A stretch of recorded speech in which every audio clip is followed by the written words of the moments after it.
How's it going? Welcome to our September meeting. Yeah, so this is Philly.rb. We are on the social media. You can find us on Twitter or probably through Meetup, where most of you, or all of you, should have found us. On Vimeo, it's vimeo.com/Philly.rb, where we have some of our recorded talks. I think all of our new talks will be on Google Hangouts or YouTube. Jason, what's your? PromptWorks just tweeted it. It'll be on the PromptWorks channel, and PromptWorks just tweeted it also. So if you have a friend that could make it or wants to come out and couldn't, share the link with him or her, and they can watch it. Yeah, and IRC, which you guys refuse to participate in. I'm lonely in there. Come chat with me. I don't want to work. Just kidding. Cool. So if any of you want to do a lightning talk tonight, there will be a spot to give a lightning talk. Think about it, and raise your hand when that spot comes up. A couple announcements. Next month, we're going to do lightning talks. So I think I said 6 or 5. And none of you have emailed yet. Come on, guys. So lightning talk is usually 15 minutes long. Well, usually 10. We're going to give you 15. There'll be no questions. They'll be one after each other. And they can be on anything once it's interesting. So I think the deadline is this Friday. So please send it in using the Submit a Talk link on our website. So that. And then in November 15th, to be specific, it's Global Day of Poetry, which is a day where a bunch of programmers get together and they practice good coding by pairing and using TD and other good practices or constraints. So Philly will be participating, and if you want to help out with that, get in contact with me. Yeah, so sponsors, so Comcast obviously does the space and the food. PromptWorks, who has been doing the recordings for us. Thoughtbot, who did our website. Hadel, who pays for a Vimeo account. And Pipeline Deals, who pays for our meetups. Does anyone want to do a lightning talk? The spot has come. I will go first, and then David can go next. And you can think about it. So Brian, just hold tab. Yeah, you can come up and do it if you want. Yeah, you should do that. Right. I don't know what this thing is here. Sorry. It's called Ubuntu. Okay.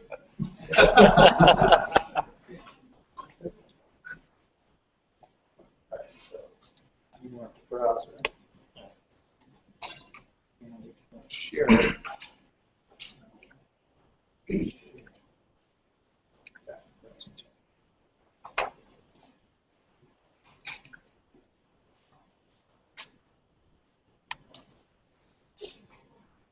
Doesn't work.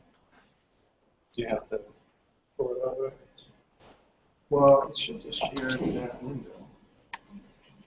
but it might share it, but not share it on the. Yeah, I was going to say it shared it on the Hangout. Oh, Check it over the screen. right. So to switch screens.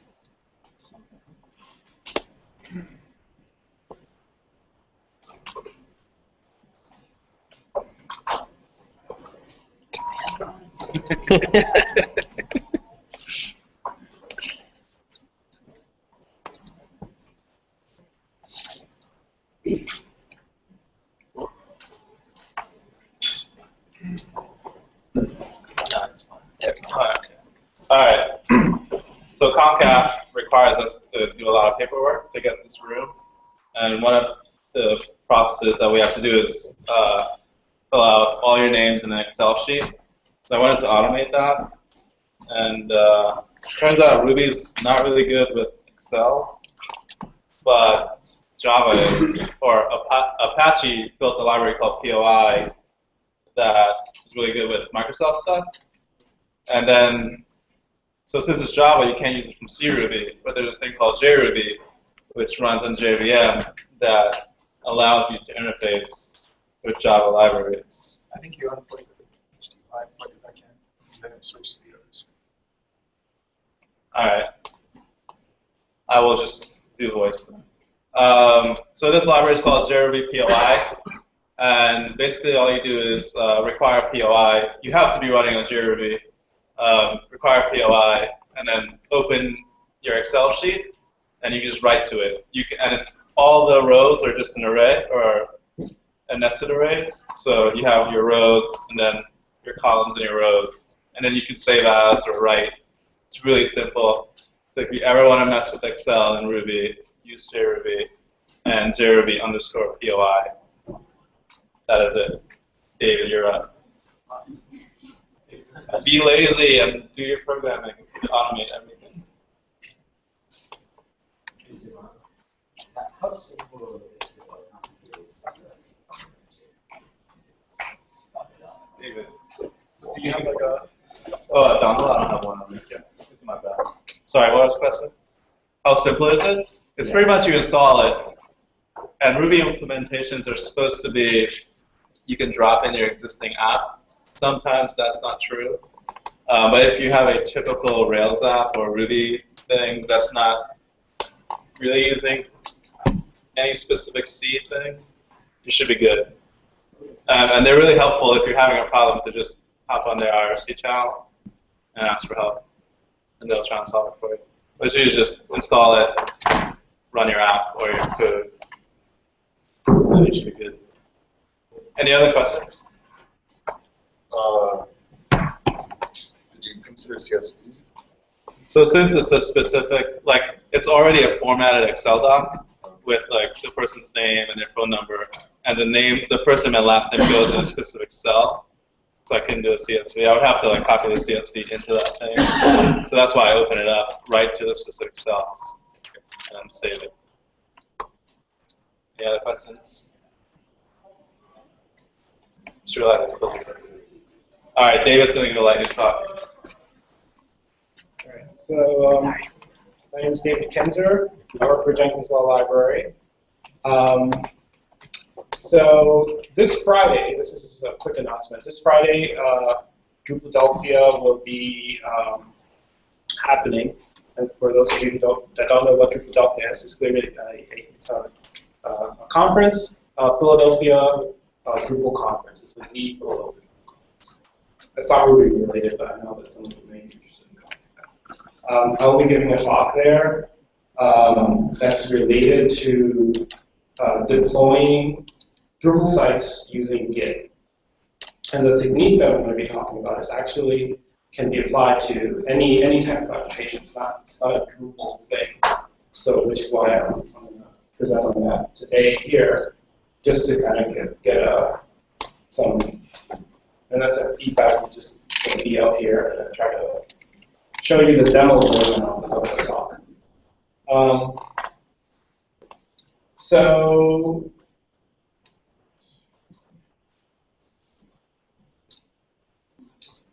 as it turns out, Git has, it's a very useful tool. It has hooks. It has a hook system, which lets a developer hook into the process of something either being pushed to it or pulled in or a message being created or whatnot. And of particular use to someone who wants to deploy an application is it's a hook called post update, which is what happens right after a server, a Git server receives a receive. So right after it receives a receive and the repository gets updated, this you can hook into that process. So essentially, what that looks like is I have a test repo here. Oh, sorry.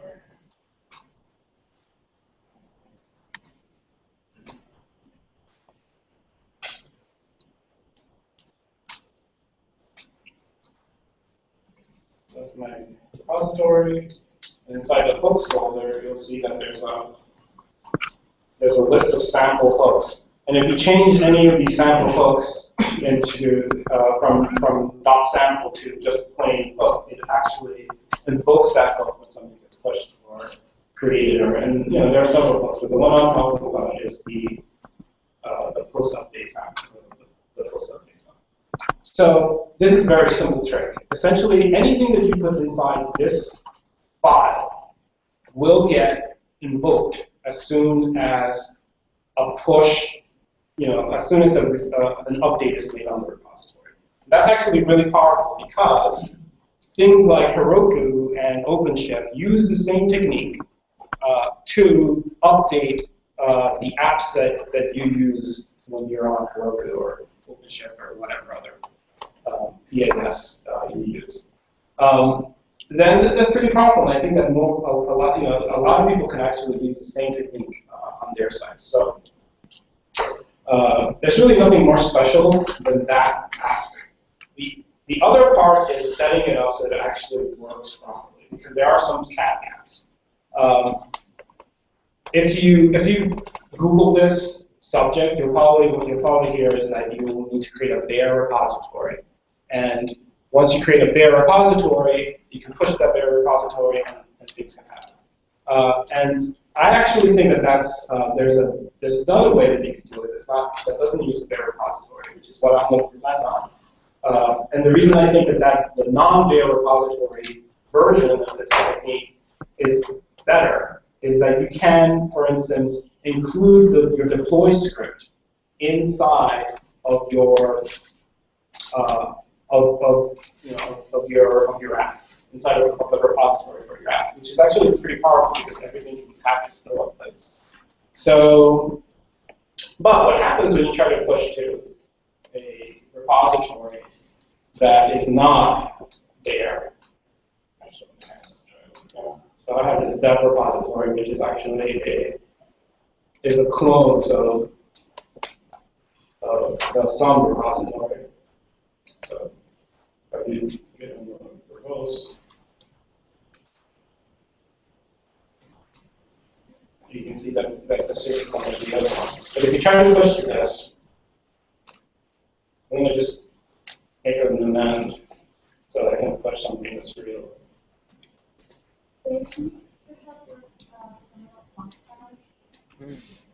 Oh, I'm sorry.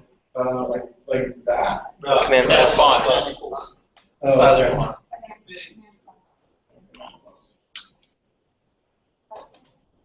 Oh, yeah. Okay. Great. Sorry about that.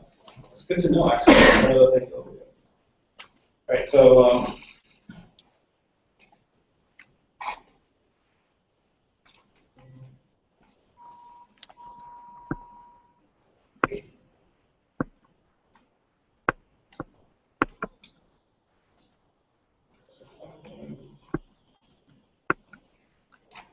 okay. So that's probably right.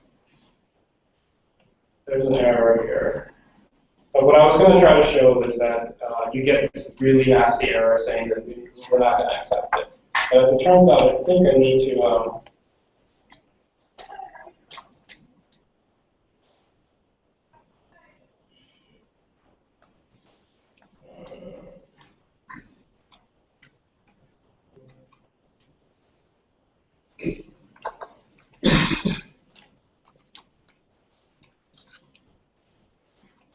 Too dark.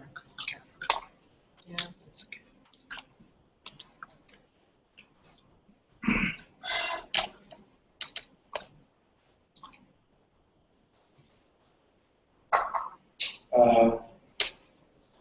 looks like it's not going to work. Let me just go to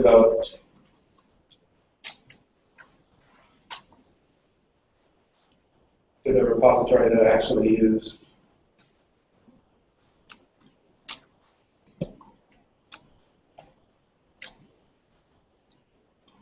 All right, so this is a copy of the repository for my website, my Technical Libraries website, and I'm going to be using the same technique I may be using the same technique for pushing changes to the website. And the thing I just wanted to show you was that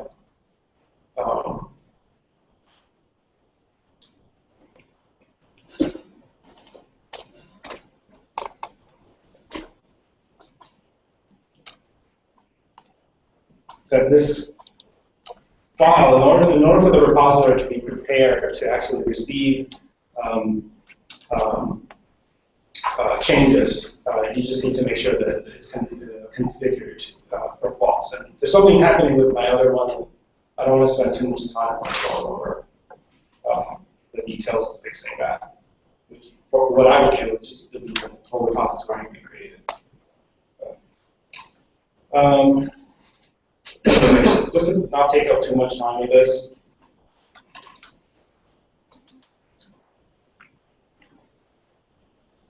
The end result of this whole thing is that I can make a change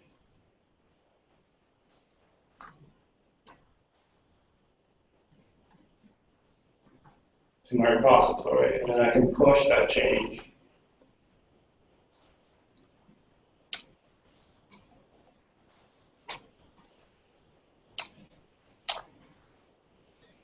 and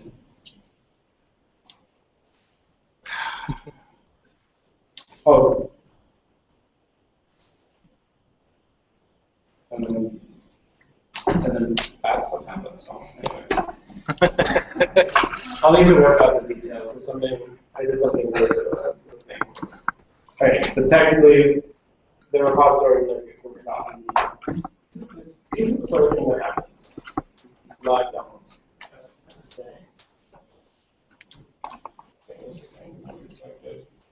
Oh, I know what's going on here. I think I know what's going on here. I think before I started playing around with this,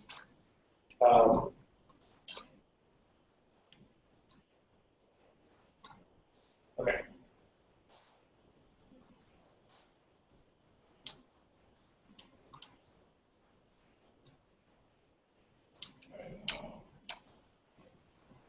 Same thing.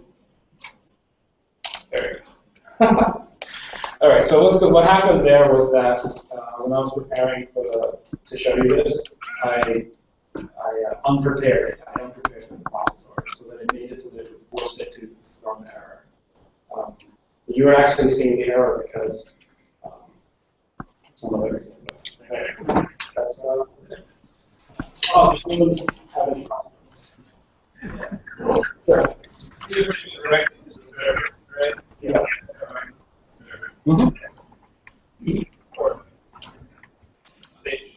Yeah, so it works the same way that Git works. So if it's local, it doesn't need to use SSH, and if it's not local, then it will use SSH.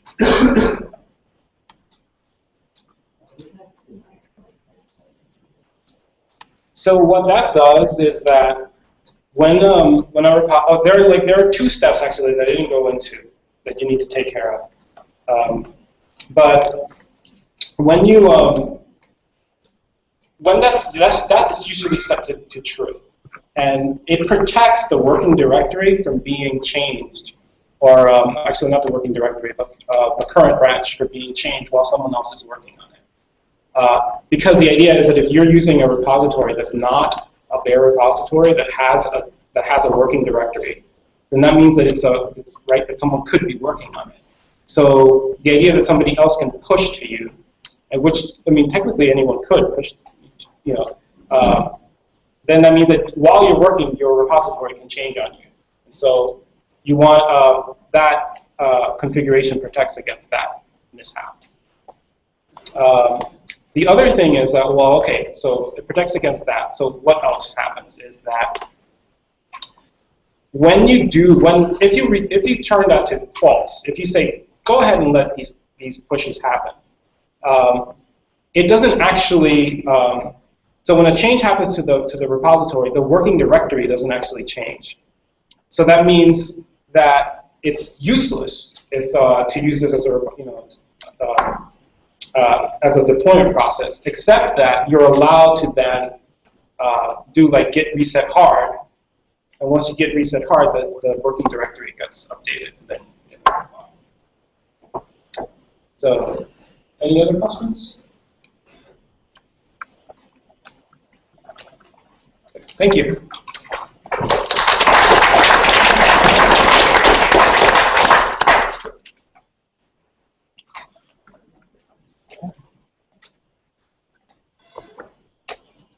Thanks, David.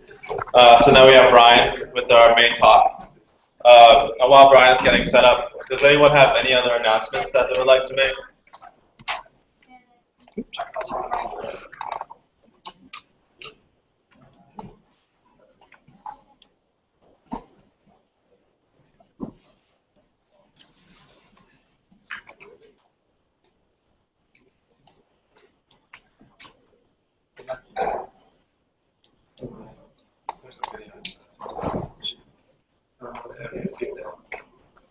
You want to show?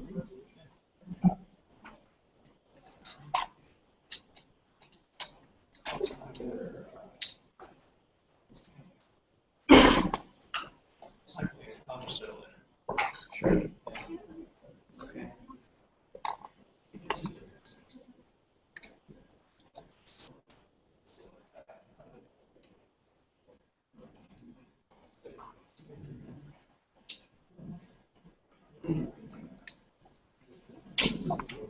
Yeah, I'll just do that. So, Let's do that and see. Or just do it.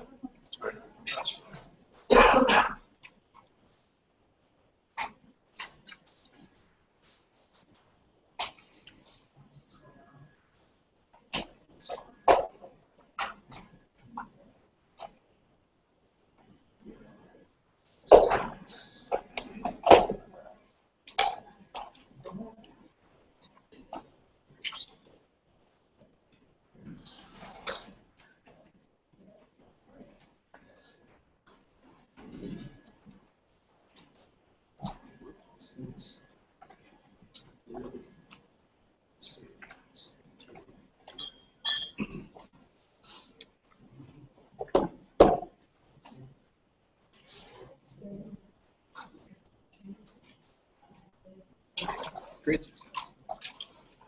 all right. Is there sound? Well, So I wanted to show this video. It's a really old video. Can you make it?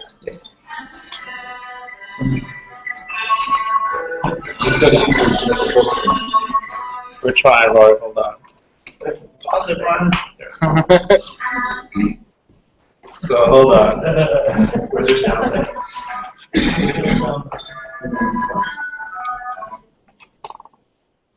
No sound? Hey, you, run in here. Please don't get into this. Controller's been sneaking cookies again. Controller, we talked about this last week. This is why you can't have nice things. Try to start. Look, you're telling me your methods are starting to feel a little flabby. Did you put the shit a few hundred lines of code? Do you think I can listen to code? Oh, you're not saying you do. I'm not saying you don't, but we're not big anymore. Shut up. I vaguely resemble TV's Burt Reynolds, which sort of makes me an authority. You know, controller obesity is an epidemic that can affect 1 out of every 5 applications. Take time today to help your controller things sweet. Just might save your application lifespan about 10 years or more. How come he gets to get everything he wants? Look, I know that's fair, but given contemporary body ideals, society expects every application to have a skinny controller and a fat wall.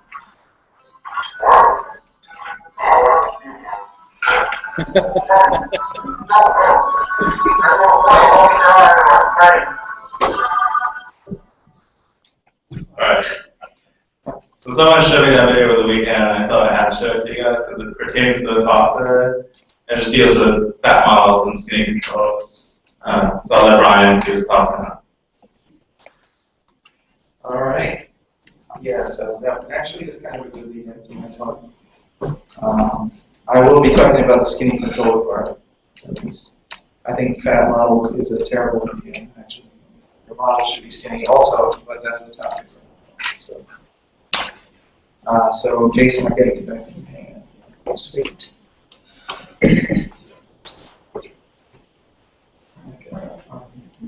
Displays.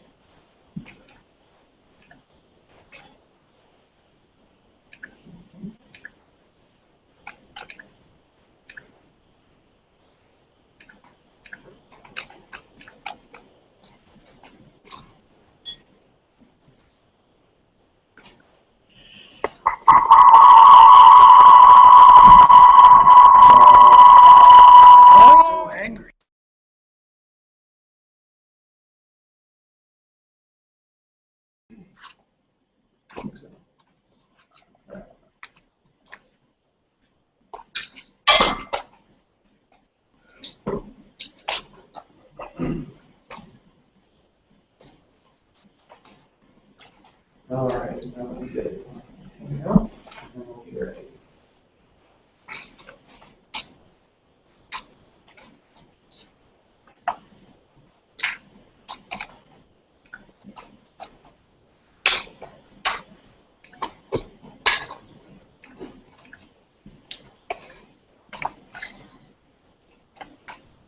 All right.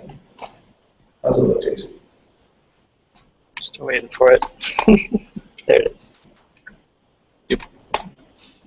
Good? Great, thanks. There we go. All right. Okay. Hi, everybody. I'm talking about simplifying Rails controllers with the benefits.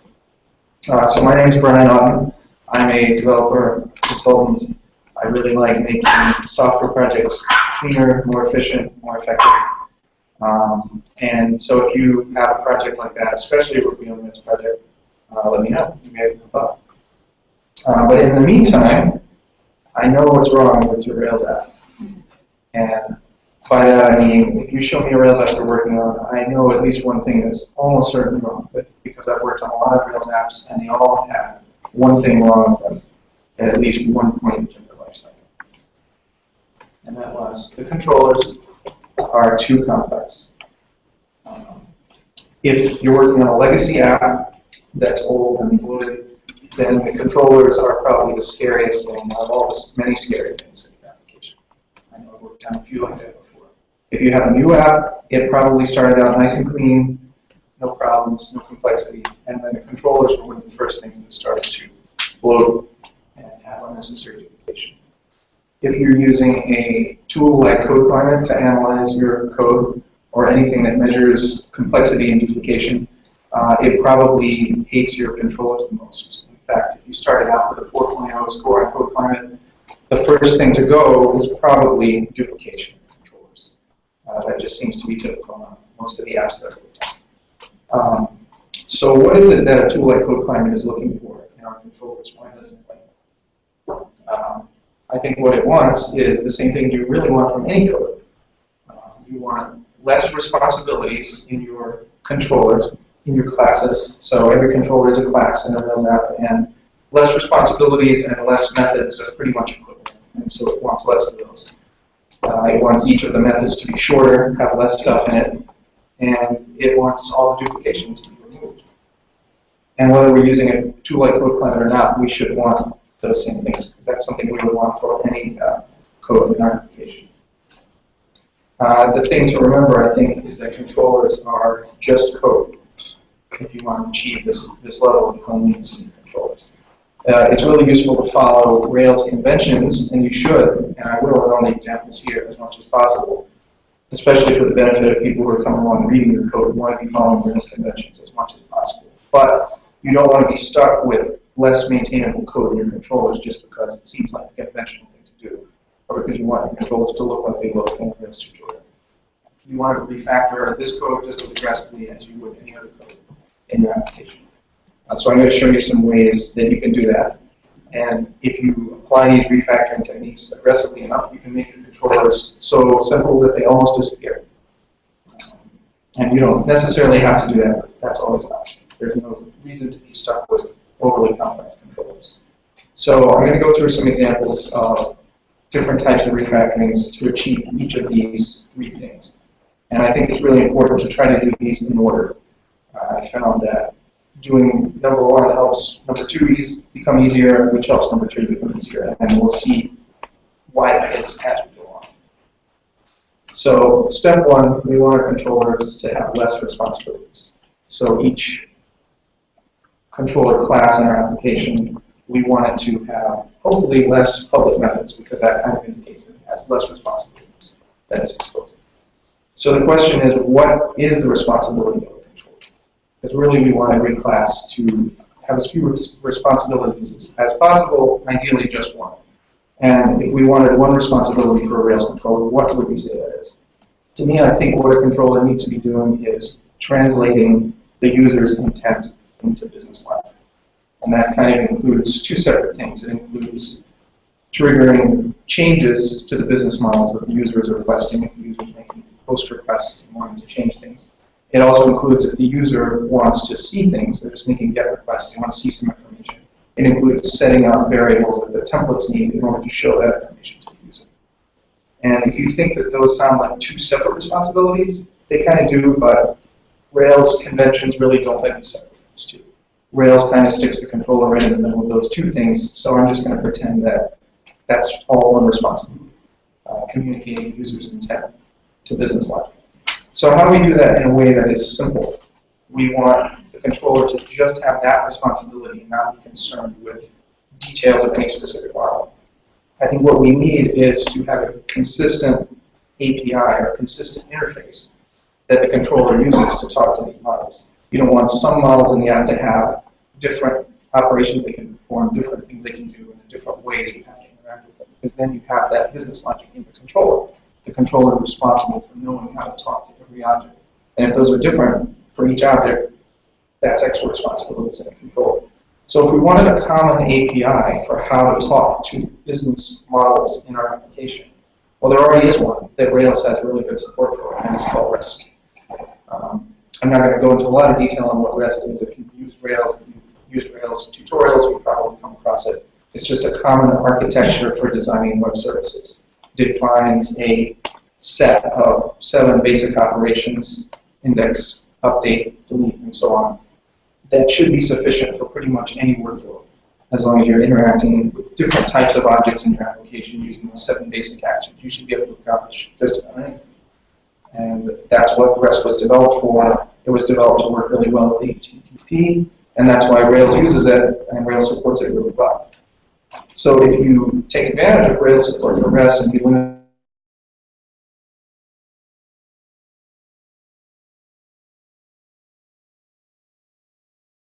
find any extra actions, and the controller knows how to talk to them, knows how to translate the user's intent to those models without having to know anything special. So that's the way we're going to accomplish step number 1, giving our controllers less responsibility. So let's look at an example of how we might do that. So everybody get your code reading goggles on, because I'm going to be showing a lot of code samples from this point on. Here's an example of a controller. We have a little bit of code from the routes file and from the controller. So, and all these examples I'm going to show, they all come from real things that I've seen in apps that I've worked on. They've just been simplified a little bit, anonymized a little bit. Maybe the class has changed. We're showing here, but these are all things that have happened and I've seen in real applications. And in this particular example, this is also very similar to an example that they show in the official Rails guide on controllers. They, as an example of how to set up a new controller action, they have you set up a download PDF action for some hypothetical collection of client objects. And this is fine, it works well, but it's not RESTful, because download PDF is not one of the 7 basic REST actions. And if you look at the code that we have there for the routes file, you'll see that you're saying resources clients, which of course generates routes for all 7 standard RESTful actions. But then we're having to have some extra code to add a download PDF action. And of course, now the controller has to know that that object has a download PDF action. And it's not a standard API, and it makes the controller more complicated. So how do we make this RESTful? Well, download PDF is really conceptually identical to show. It's the same thing. The user wants to know something about a specific client that they're identified by ID. The only difference is how they want that information, what content type they want that information delivered in. And of course, Rails lets you do something different with a different content type in the same controller action. So what I would change this code to is something like this. In the show action, we can just respond differently whether or not the request came in with an HTML content type or PDF content type. So for HTML, we're doing the same thing we did before. We're doing nothing, which means it just falls through to the view to show information about that client. And with PDF, we're sending them a PDF file. So the benefit here is now we have a standard API. We've removed complexity from the controller. We've removed a lot of complexity from the routes, because now you just say resources clients, and it's obvious what your routes are doing for the clients. Does anyone have any questions about this example? How do you generate a link to the PDF? How do you generate a link to the PDF? That's the question. You generate it the same way that you would the show, because it is a show URL. So you could say link to and you have the client object. You could say link to client_path and give the client object. You would just have to add an extra parameter to that call to link to. That would be type, and you would say type PDF, and the Rails would know that it needs to put the .pdf extension on that link, which if you're generating the URL just by manually adding a string as a URL, put a .pdf on the end of it. And when the request comes in, Rails will know that that content type is PDF. All right, everybody following? So I'll go into another example of a different kind of refactoring we could do to make something more RESTful. So here's an example from a real app that I worked on. We have orders where customers can pay for things using a payment gateway to process their credit card info. And whoever wrote this controller thought they needed a submit action for an order, which I kind of understand. Submit is not one of the 7 RESTful actions, of course, but it's kind of hard to figure out where to shoehorn the concept of submitting into operations just on order. Because yeah, you're updating the order, but submit is really conceptually different from update, especially when you think about the fact that the kinds of flash messages that you might want to show to the user, the places you might want to redirect them to afterward are different. It's pretty much a totally different action in terms of the way you respond to it. So I do understand the motivation to create a submit action. But if we want to make this RESTful, we can ask ourselves, are we really implicitly thinking about an operation on some other object? Because to me, there's kind of another object that's hiding here that we haven't made explicit in our application. And if we can find that in any situation where we have a custom action, if we can find another object that's kind of hiding implicitly in there and make it explicit, we have something we can call RESTful actions on, and we have better architecture because that thing has been made explicit. So in this case, I would think of a submit on order as being the creation of a payment attempt, because that's what you're really doing. You can think of it as submitting an order or creating a payment attempt. It's kind of the same thing, but the reason that the payment attempt is better is because we now have something that's explicit in our application. It's really important. We probably want to maintain a record of all the payment attempts that we've made and not just overwrite the order status with whatever the most recent status is and lose all the historical information. But that's what this application did that I came across. They weren't thinking of payment attempt as a real thing, so it never occurred to them that maybe we want to keep these in the database so we can go back and see the result of all our previous payment attempts. So just trying to force this app into a RESTful paradigm kind of exposed this payment attempt object.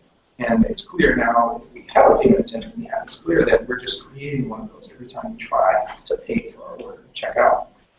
And now that we have that payment attempt object, it suggests other RESTful actions that we might want to do that might be really useful. Maybe you want to show an index of payment attempts to an administrator who wants to view the audit trail of whatever happened with the order checkouts. So a huge improvement. And as we see in the routes file, again, the routes file is nice and simple. We just have resources on orders and resources on payment attempts, which can only be created for now. But again, it's a simple architecture. And some of you are probably, I know I would be kind of itching to move some of this payment gateway logic in the sample controller out into a model. And so we'll get to that in just a few minutes. First, I'll show one more example of refactoring the controller to be a little more useful. This is an example I came across recently in an app I was working on. We had this collection of regions, and it was nice and RESTful. The whole app, everything was just the REST actions, but then someone added this sort method on the regions controller. So there's a new action sort. And when I dug into it to try to figure out why they had done that, well, there's a JavaScript drag and drop sorting interface on the front end of this application.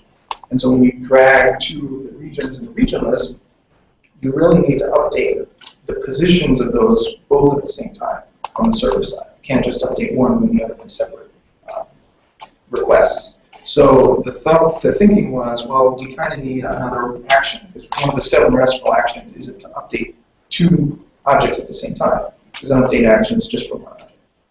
So the person added a sort method, and it kind of makes sense, but I think we can make this RESTful as well.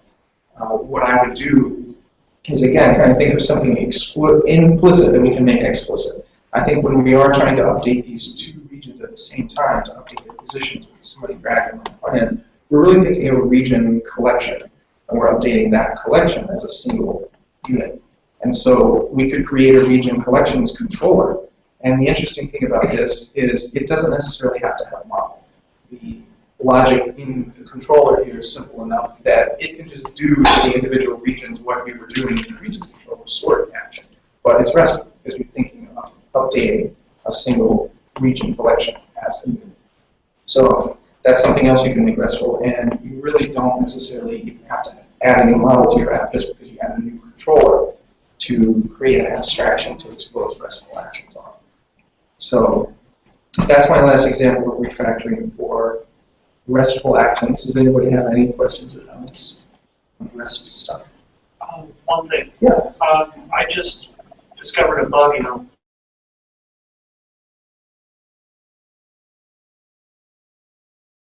resorted because I hadn't touched the parent model. So where would you put that touch in here in order to update the parent of that collection? So you're saying that the things you were sorting are associated with some parent? Right. Okay. So we have a lightbox containing slides. You can sort the order of the slides, but unless you touch the lightbox, cache won't be busted and you'll still see the same sort order. So, yeah, so if you're sorting items that belong to some parent object, like if these regions belong to a parent object, I would probably think of that sort as an update on the parent to begin with. But how would that update? I mean, there's also other updates you could do to the parent Right. itself, like That's- change its name, change its... There are other updates you can do to the parent, but I think for the controller, update action for that parent object, I think it doesn't care. I mean, I think you want to accept nested attributes for the individual members of the collection on the parent so that it can accept attributes that specify an update of the child parameters. And it's really up to the view which of those parameters are getting sent in. And I think the update action wants to treat them all the same and not care what you do. So that would be my idea. And in this example here, there was no parent object, so you have to have something to be atomically updating as one object, and that's my idea. So now that we've seen ways to make our controller more RESTful, which reduces the number of methods in a controller, we also want to make those methods shorter. It's not so much about the number of lines of code that they have, but just the number of things that they're doing. Because some of the examples I've already shown have had controllers that do, controller methods that do a little too much. So how do we do that? It's very simple. Delegate to the models. It's easier to do this now because we've standardized the actions. I have a quick question. Yeah, sure. I'm not very familiar with the REST API. Okay. But you did say that you did mention that there are 7 actions. Yes. And you only showed 4. What are the other 4? So the 7 RESTful actions are index to show all the items in the collection, show to show a specific one, edit to edit a specific one, update to update one, delete to delete one, create to create one, and then new to kind of show you the which rails you would be used for the form that you haven't submitted yet. And while we're on the topic of what are the 7 RESTful actions, personally, I almost always only use 6. I think that show and edit are conceptually identical. I'm not really sure why you need them both, because it's the difference between them is about your intention of what you're about to do next after you show them, whether you're planning to submit an update or not. But I think in most applications, if you're an admin, you're looking at a form, you're looking at a set of views that's always going to show you something editable. And if you're a user who doesn't have permission to edit something, you're going to be looking at a set of views that don't show you something that's editable, but you really only need one to show and one action. So either 6 or 7 RESTful actions, depending on how you look at it. But I'm happy to talk about that after we can do my message, opinions on that. So it's easier to do this second step of making our method shorter after we've done the first step of standardizing the actions. Because every controller now should have the same set of actions. If we have regions and orders in our app, region new is doing pretty much the same thing as order new. Region update is doing pretty much the same thing as order update. And the differences between those methods, if you look at them and see that there's something different in them, that kind of highlights the custom code that's still in the controller that needs to be pulled out to the model. Because now that we have the same methods, we kind of want them to all be doing the same thing. The controller doesn't need to know about the details of the models. So a couple of examples of this. The first one is the exact same payment attempts controller create action that we showed before when we created the payment attempt, when this code used to just be in the order controller. So all this stuff with the payment gateway kind of stands out as being non-standard. Like this, if you kind of look here, you can see the skeleton of just a normal, totally standard create action. You're creating the object, you're updating it, you're showing the user the status, you're redirecting somewhere. But that payment gateway and rescuing the possible error from the payment gateway, that kind of stands out as something that should be done in the model. And the real reason it should be done in the model is because we're not talking to the payment gateway because somebody submitted an action to this specific controller. We're talking to the payment gateway because you need to do that anytime you create a payment attempt. And so we want it to be tied to the model. If I was creating a payment attempt from the console or from a rate task, I would want the payment gateway to be triggered too. So I wouldn't want that payment gateway code to be stuck in this controller. So I want to move it into the model. That's why legacy apps end up with a lot of duplications, because somebody, when they write the controller, they think, I need to create the payment attempt and also talk to the gateway. But the better way to think of it is, I need to create the payment attempt and therefore talk to the gateway. And that kind of highlights the fact that the payment attempt itself should be responsible for talking. So here's a little bit of model code. I think this is the only model code that I have in the talk.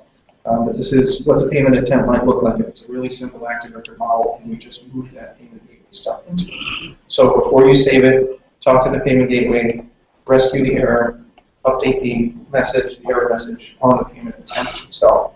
And we have a little convenience method to tell whether the payment attempt was successful, which is, was there an error present?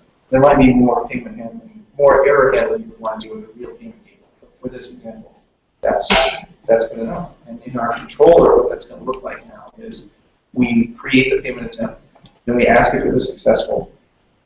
We show the user a success notice, or if not, we show them a failure notice, and we redirect somewhere. And it looks pretty much like every other create action in our app now, which is great, because when we move on to step 3, reducing duplication, now we've got some duplication happening. Anybody have any questions about the order payment example?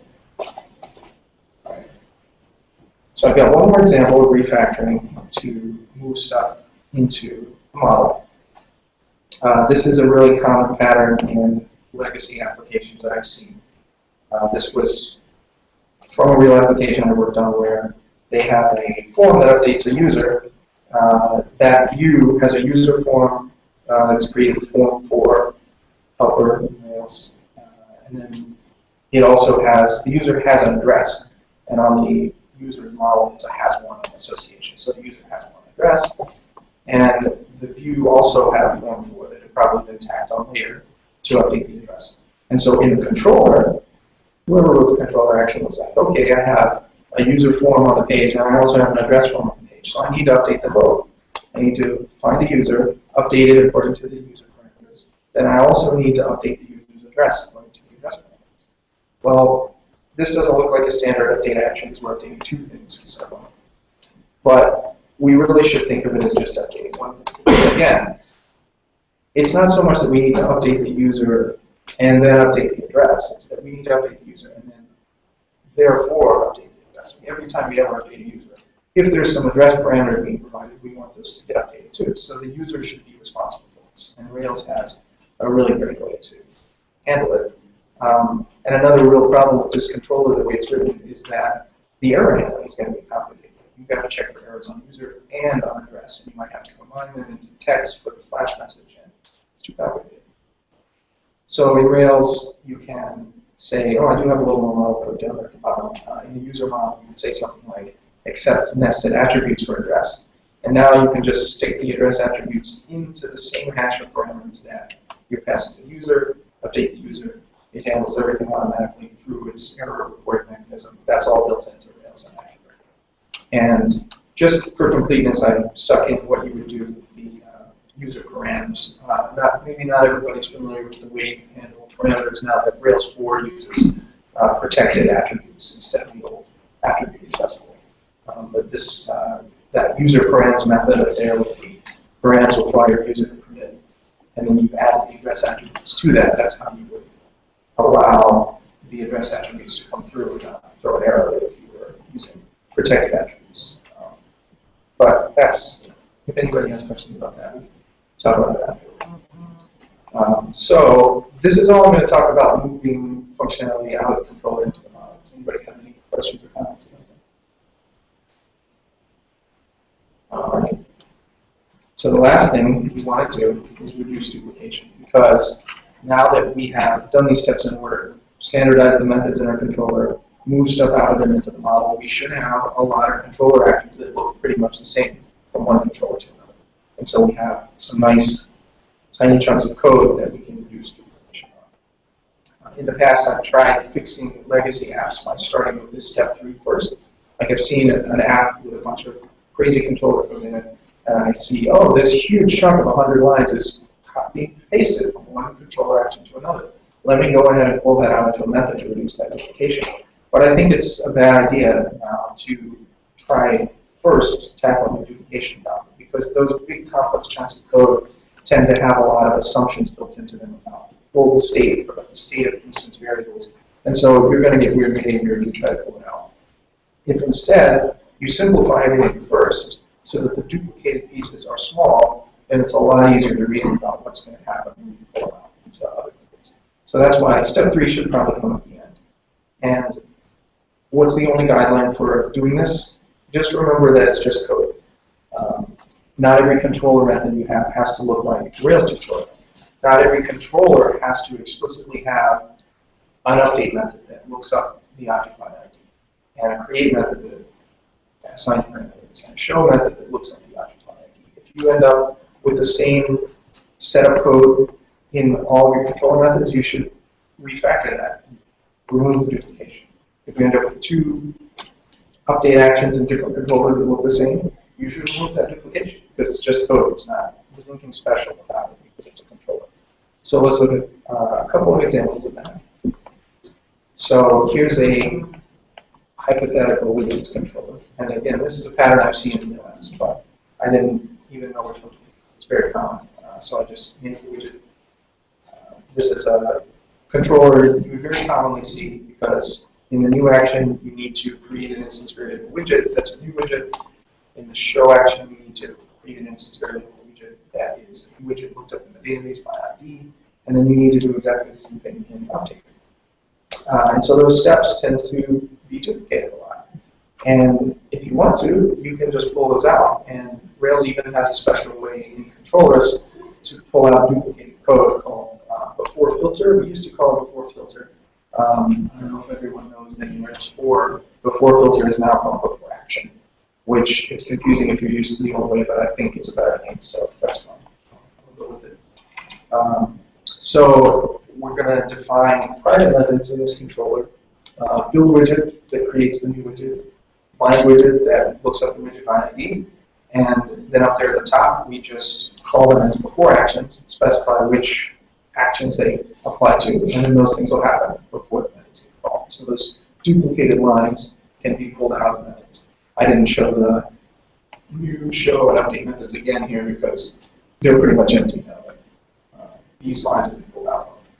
In practice, they might have more stuff in it, but that stuff would just come. That stuff would be left over after you took out these duplicated lines. So that's a really good way using for actions to reduce duplication. Sometimes you want to reuse them across controllers. Obviously, these 2 helpers that are created, build widget and find widget, are probably only going to be in the widget's controller because they're creating an instance variable that is specifically named widget. But it's not too hard to reuse these kinds of actions across controllers. All of your controllers inherit from application controller, so that's a good place to put any code that you want to use from other controllers. Although I would strongly consider putting them in a module if there starts to be a lot of that, because you don't want to inflate your application controller with a whole lot of stuff that you want to inherit from other controllers. You may just want to pull these things out into modules and include them in controllers. But either way, it works. And in this example, I'm saying maybe an application controller, we want those protected methods. And I'm calling them build member and find member because they can apply to a member of any collection, not just the widgets, because we might be using them in lots of other controllers. And the only tricky issue is naming the instance variable, because it's a very strong Rails convention that you have instance variables in the controller that are named for whatever kind of class you're dealing with. And the views are going to expect those variables to be set. So you got two choices. You can break the convention and just say instance variable member instead of widget, and that way it's the same variable name in all the controllers and all the views. And I actually kind of like that, except that it's unconventional. It's going to be surprising to somebody who's reading your code and kind of figuring it out. So I would probably lean more toward this solution that I put up here, which is to do a little instance variable set, which is a little magic metaprogramming that figures out what the instance variable should be called depending on what controller you're in. Because Rails has that method controller name, which is really useful. It's actually available as an instance method and as a class method. So you can use it pretty much anytime in controller code. And it tells you the name of your controller with the controller suffix taken out. So you can use it to construct things like the instance variable. So in this case, build member and find member, if I call them from the widgets controller, they're actually going to set an instance variable. It's called widget, and so on for whatever other controller I call. But this is just to show that you can do that. You can continue respecting the conventions even if you refactor so aggressively that you're pulling these things out and reusing them across controllers. This is kind of complicated metaprogramming stuff here, so we don't have to spend a lot of time on it. But does anybody have any questions about what's going on here? All right. So what's next? Another common example of deduplication would be removing common responses. A lot of times your controllers respond in pretty much the same way, just with a different instance variable name or a different message to go in the flash. It's very common that the same action, different controllers will be doing almost exactly the same thing when it comes time to respond to the request. So here's an example of an app that has an assets controller and a surveys controller. And the update action is pretty much doing the same thing. It's updating with the parameters. It's if the update was successful, it's redirecting somewhere with a notice the asset was updated or the survey was updated. Else it's showing an alert message and it's redirecting the edit action. So that's very common. And how do we remove this duplication? Well, because Code Climate especially likes to complain about these. Like, why was my project at 4.0 now it's at 3.3? Well, it's because your controller actions like this that had common code in them were tiny enough that they kind of flew under the radar, and then they got a little bit bigger and suddenly duplicated code is a big problem. And as different types of content types are added to your application, especially like if these actions start responding to JSON and HTML, you're going to continue to balloon these methods here with common code that's just kind of cut and paste between two actions. So what I would do in this case is, again, pull these out either into application controller or maybe into a module. I would create a method called respond to update that's designed to respond to an update action after the necessary setup has already been done. And all you have to do is pass it the model that you want to respond with. And as long as that object behaves like an active record object, or it is an active record object, then the respond to update method can ask things about it, like .valid, to tell whether the update was successful, so it knows whether to give a success or failure response.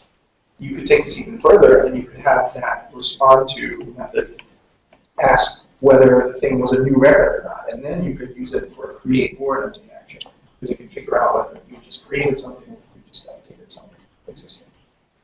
And this respond to update method could really pull its weight if your application was responding to JSON requests also, and to XML requests also. And so you put all that stuff in this respond to update method instead of having to duplicate it in all controllers in your app. And it's really common to see it duplicated in all controllers in your app, because all the examples that you ever see from Rails have those methods explicitly existing in each controller, explicitly responding to all the available types. But the key, if you're going to pull this out, is to just give it a name that makes it clear to somebody reading the code of what's going on. I think respond to update is pretty good, but you don't want to do any of this stuff at the expense of making something really confusing, because you want to follow the conventions as much as you can. One final example of deduplicating. And suppose after you've done all the above steps of the deduplication, you've pulled things out into before filters, you've called common response actions, and you still have methods that are the same from one controller to another. You might just want to pull the whole action out somewhere.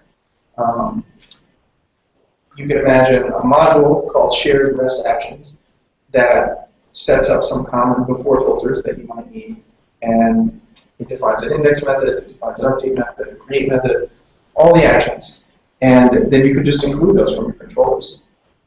You wouldn't necessarily have to do this for all the controllers in your app. You probably have controllers in your app that need to do something special and don't need to respond exactly the way their controller does. But you've probably got an admin directory with a bunch of CRUD type views that do behave all the same as each other, even if they don't behave the same as other controllers. And so you may want to make this module just to pull those actions into those specific controllers. And then here's what the controllers would look like if you did that. So assets controller and surveys controller. This could be it. This could be the entire controller code for these two controllers. And notice I'm still allowing them to behave in a customized way, because the assets controller, maybe it needs to paginate and sort by date when it's displaying the index. So it's using before actions to do that, before the index method from the shared REST actions gets called.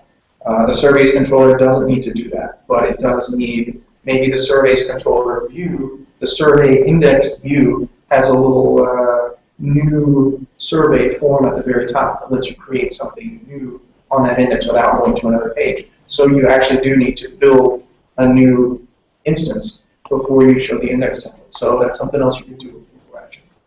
So here we have controllers that have almost disappeared. They're very tiny, and they still have that customizability thanks to the before actions. And the intent of these controllers should still be really clearly readable. We're not doing any crazy paradigms like the hexagonal rails that you may have seen people talking about, which is great. It's a really cool way to rearrange your controllers in an unconventional way, but I think doing stuff like this, we can make it very conventional. Anybody who's coming along and saying, well, how does this app work? They would see include shared REST actions. Well, I think I kind of know what that means. Let me go look at the shared REST action file. Yep, it all makes sense. It all looks like controller. It's just been pulled out to places where it's not duplicated. Any questions about this technique here?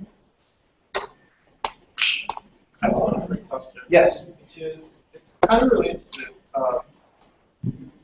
Sometimes I run into an issue where code comment tells me that something's being repeated too many times, and so I can fix it to make code comment happy. But then I think that the resulting code is harder to understand because that's too abstract. And I wonder, do you think that there's there can be a balance between like making something so abstract that it's hard to see what's actually going on versus making it abstract and not repetitive? Yeah, so the question is about removing duplication but ending up with more abstract code that's harder to understand, whether there's a balance there. I think the biggest thing you can do to help with that is get better at naming things.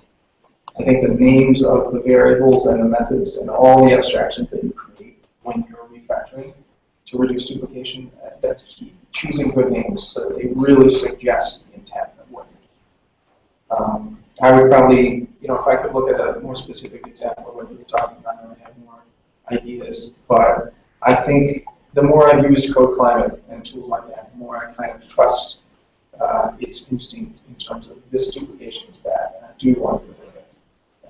And yeah, I think naming is the #1 thing that's going to make whatever abstraction you come up with to remove that duplication. Naming is the #1 thing that's going to make it understandable. So that's my suggestion on that. Yes? Personally, I think that this is a slippery slope, but if this is your type, if you're into this type of thing, there's a gem, inherited resources. Find your way and basically does all of this. Okay. It's really great if it lines up with what you're trying to do. You basically have the right code.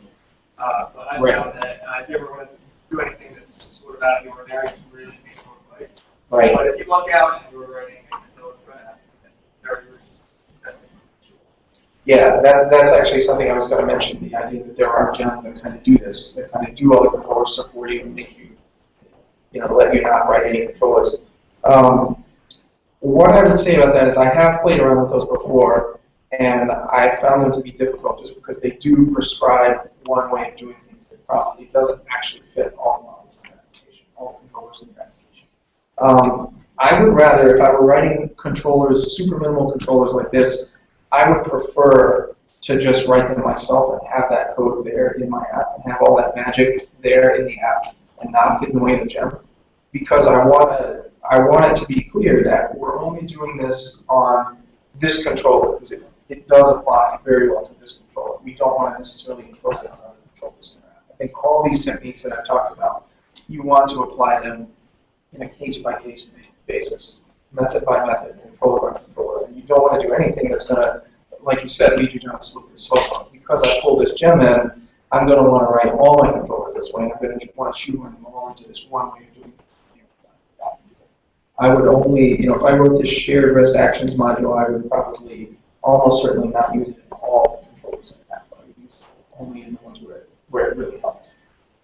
So I would reduce the duplication that I see after I've created that duplication, rather than use some tool that's going to lead me down one way of doing things that's designed to not create that duplication. I would rather see the duplication and then remove it explicitly. But yeah, I agree. It's worth looking into the other gems related to controller manipulation methods just to see what other solutions are. And it might be easier than writing it yourself if that's exactly what you need. Anything else? Yes. Yeah. So what do your tests look like for these? Do you just test the shared REST actions, or do you have like a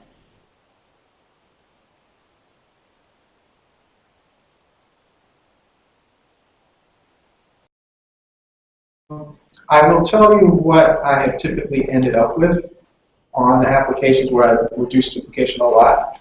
I don't know that it's necessarily the one best way to do things, but typically, like I said a minute ago, I have the duplication there in place, and then I remove it. So typically, by the time I get to the point where I'm wanting to pull these things out into a module, I already have the tests written for those controllers that are testing all of the behaviors of the module on each controller. And so there really is duplication in the tests in that sense.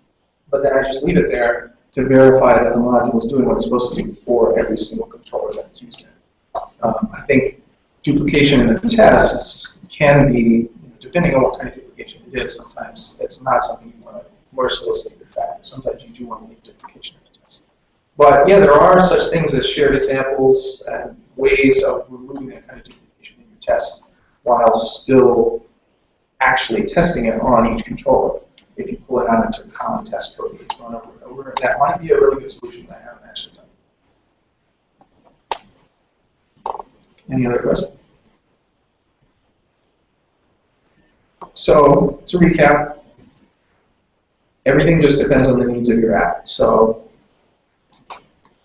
the key is to go through these steps in order, because I think each one makes the subsequent ones easier. Just reduce the responsibilities as it seems appropriate in your app.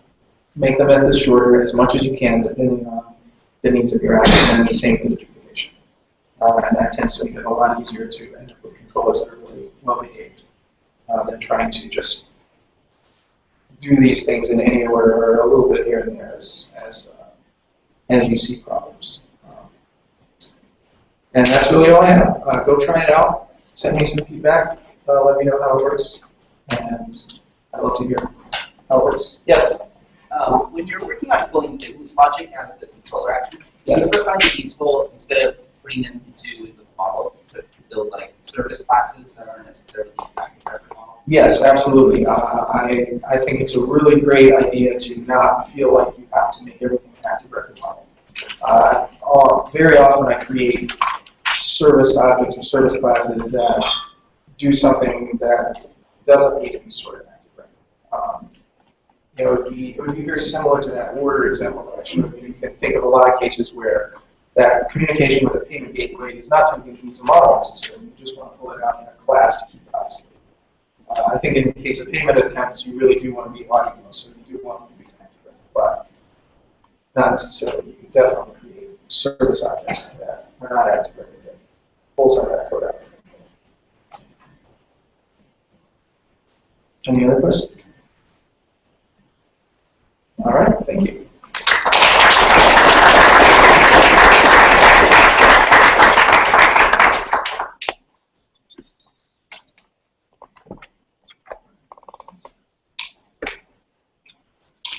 All right, thanks, Brian. Guess a couple of closing remarks. Sorry. I'm looking for a volunteer to MC the meetings. It's getting boring. So if you want to MC, come say hi. Hit me on Twitter. Next month is Lightning Talks. Submit a Lightning Talk, please. We'll make it exciting. November, December, I convinced Steve Klapnick to speak at Philly.rb. I'm thinking I'm going to ask him to talk about Rust, which is a new programming language. There's a Haskell hackathon at UPenn on October, I think it's 16th, for that weekend. If you're into Haskell or into functional programming, I'm sure they'll be willing to teach you. I guess I want to do something different at the end of the meeting. So if anyone is hiring, I'll give you a chance to talk about your company, what position you're hiring for. So if you're hiring, you form a line here, and just go one by one.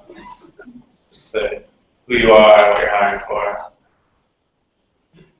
Anyone hiring? Oh, well. I don't know, Jason's hiring. Todd, if you're hiring, come on.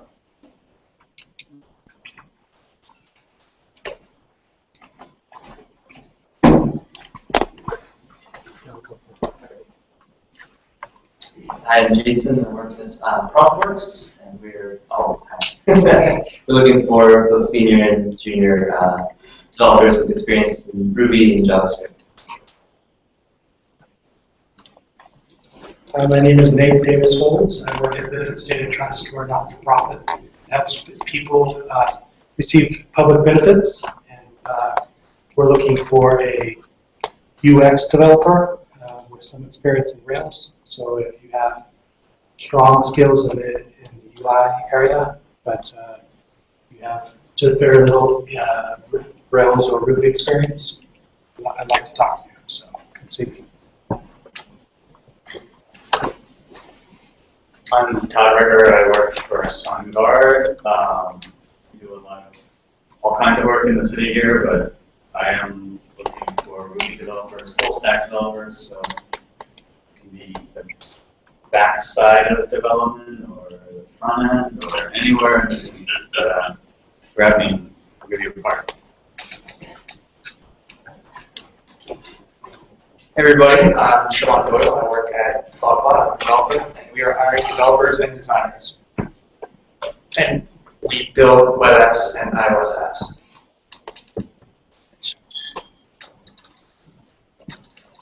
Everyone, my name is Neha. I work for a startup called Collaboration. We work out of the Science Center on 37 Market. And we are looking for developers, specifically Ruby developers, but seriously, any kind is fine. We're just looking for experienced people to join our team. We're an early stage startup.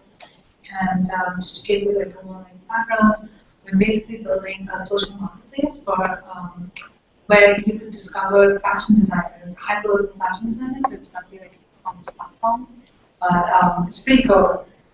Please come and talk to me if you're interested, or just curious. Just come talk to me. All right, thanks everyone. So we usually get a lot of 15 after, but it's kind of raining again. So there's a bar right down the alleyway there. Like, is that one? It's one of the alleys. Well, I think it's Terranova or something like that. Just find someone who knows where it is. We can just hang out there so everybody's dry. All right, thanks again for coming out.